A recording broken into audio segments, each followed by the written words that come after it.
everyone, and welcome back to another video. This video is going to be a little bit different and a little bit more fast-paced, as I just have a bunch of random train clips from the past few months. We'll start off with some action from the Genesee and Wyoming companies that operate out of Columbus, Mississippi. Here we see a job building a train in front of the abandoned Columbus and Greenville roundhouse.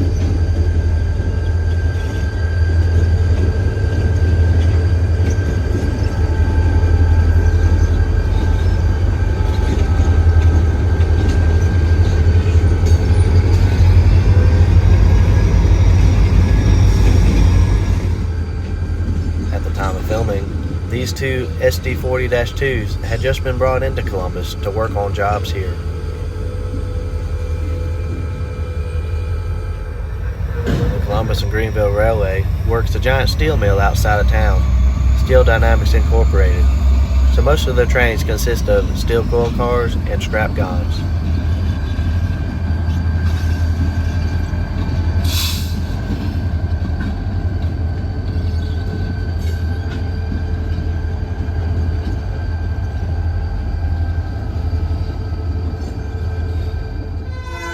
Here's Job 3, returning to Columbus after working the steel mill.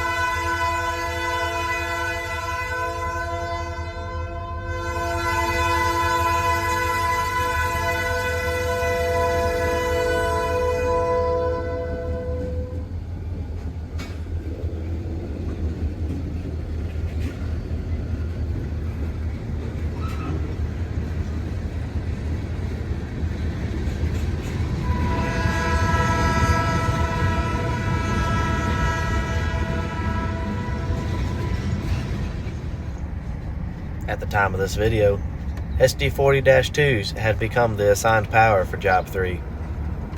But during the weeks before the new SD40-2 set was brought to the area, former CSX-8s were the assigned power. One of those -8s was GNWR 4055, a Genesee and Wyoming anniversary unit.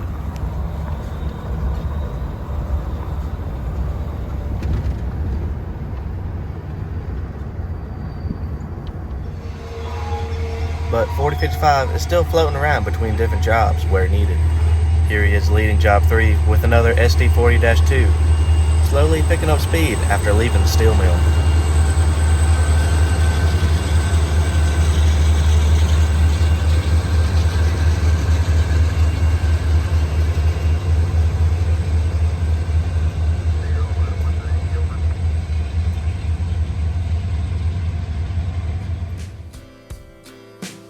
Taking to the skies, here we see Columbus and Greenville Job 3 pulling out of their yard, headed to the steel mill. Job 3 is crossing the interlocking at 14th Avenue, where another train from the other Genesee and Wyoming company, Alabama and Gulf Coast, is waiting. After Job 3 clears, the AGR at Bowlogee Turn gets its turn to come into the yard. Both the Columbus and Greenville Railway and the Alabama and Gulf Coast Railway operate out of the same yard in Columbus, Mississippi. And because they are both Genesee and Wyoming companies, they often share the same sets of power between different jobs.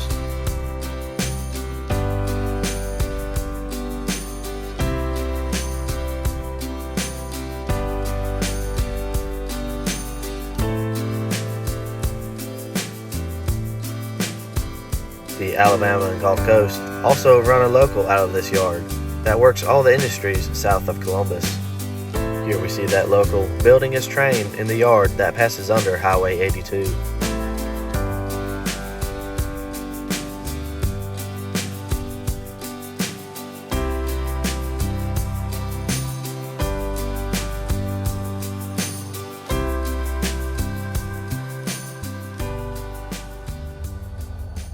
Back in January, I found a few flat cars behind the Columbus and Greenville shops that caught my attention.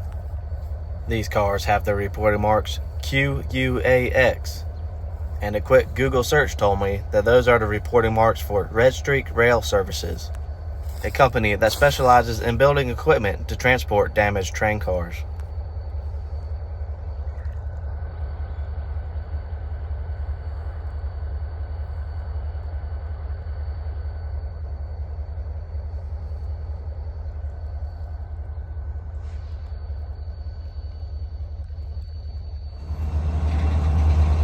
Switching over to some CPKC action, here we see a yard job working in Artesia, Mississippi. This pair of Jeeps is working hard, shoving a long cut of cars back into the yard before disappearing into the morning fog.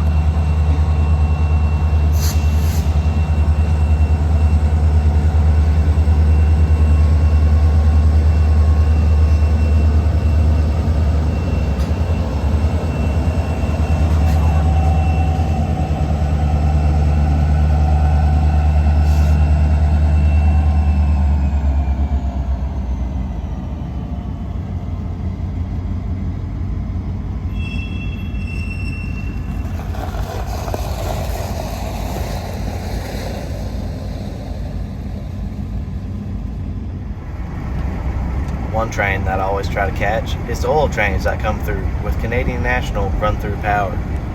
Very few of these trains ran in 2024, but now in 2025 you can see 2 to 3 trains a week. Over the past few months, I've seen a lot of Canadian National Dash 9s pulling these trains. These trains originate on the Canadian National Railway, then hand over to the CPKC in Jackson for their trip from Jackson, Mississippi to Artesia, Mississippi, like this train we see here. Then lastly, it's handed over to the Alabama Southern for its final trip to Tuscaloosa, Alabama. These crude oil trains are usually 100 cars long and are destined for Hunt Refinery in Tuscaloosa, Alabama.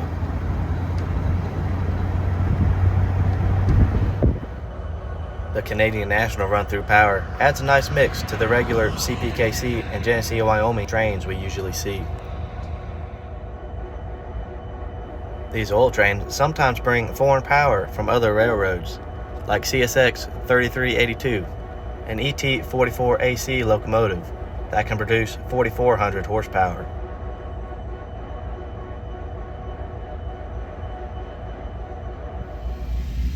I also saw some CSX power on my trip to Memphis last month. If you haven't seen those videos yet, I'll leave them in the description down below, along with a playlist that I'll put on the end screen. That's going to wrap up this video. Thanks for watching. If you enjoyed, leave a like and comment down below. Also, subscribe and hit that bell icon so you'll be notified when I post another video. Until next time, thank you for watching.